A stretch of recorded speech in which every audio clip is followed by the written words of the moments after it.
Aplix, tontonannya anak kedokteran.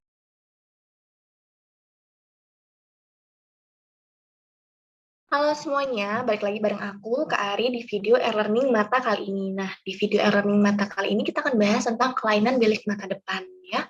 Ada learning outcomes yang akan kita bahas. Yang pertama tentang definisi, gejala, serta terapi dari kelainan di bilik mata depan, ya. Yang outline yang pertama kita akan bahas tentang hifema, kemudian kita akan bahas tentang hipopion, kemudian kita akan bahas tentang uveitis anterior. Oke, pertama tentang hifema. Jadi hifema itu adalah akumulasi darah di dalam bilik mata depan. Ya, jadi adanya darah di bilik mata depan, penyebabnya bisa karena trauma ya, atau kejadian spontan ya, bisa disertai abrasi kornea atau adanya iritis dan midriasis serta gangguan struktur lainnya.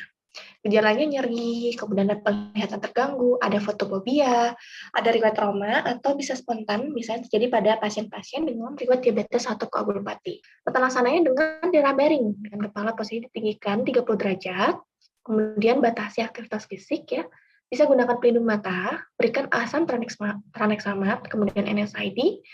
Apabila TIO meningkat, berikan obat-obat penurun TIO ya.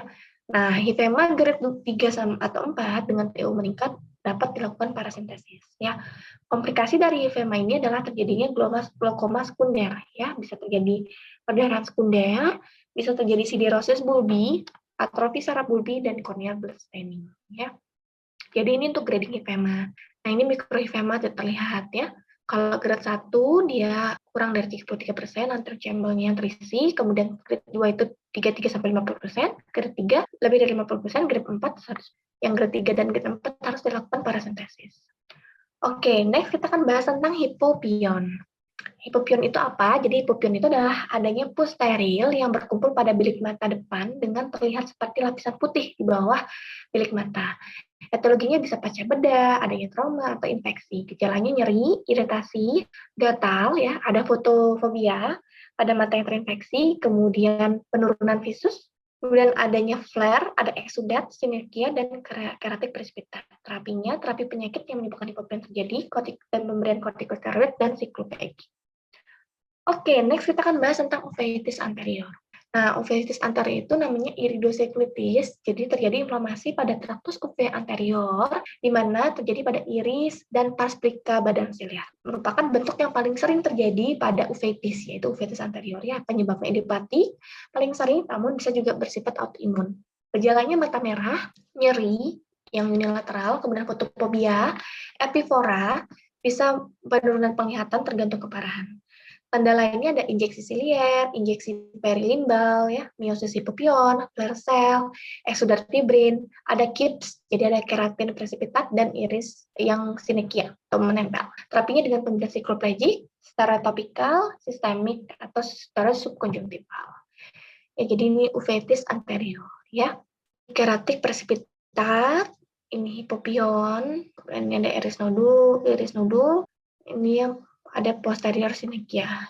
Nah, tandanya dari anterior uveitis ya, yang akut itu ada sinekia, posterior sinekia sama flush. Yang sirkumfleks yang flush. Kemudian yang granulomatous ada busaka nodul. Kemudian yang kronik ya ada anterior capsular pigment, ada band keratopati ya, ada kemudian scatter posterior sinekia lebih parah lagi. Oke, kita quiz dulu.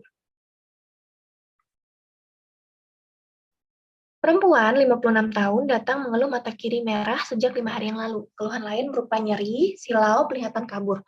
Dari pemeriksaan fisik, visusnya yang kiri nomor 20, ada mixed injection, pendapatan radang pada bilik mata depan, ada keratin presipitat, hipopion, dan pupil tidak bulat, dan iris melekat pada lensa. Saya juga sering mengeluh nyeri pada persendian. Diagnosisnya ya, ini uveitis yang iridoseklitis. Ya, jadi uveitis anterior atau iridoseklitis. Oke, sekian untuk materi hari ini. Sampai jumpa di video berikutnya. Bye-bye. Aplix, tontonannya anak kedokteran.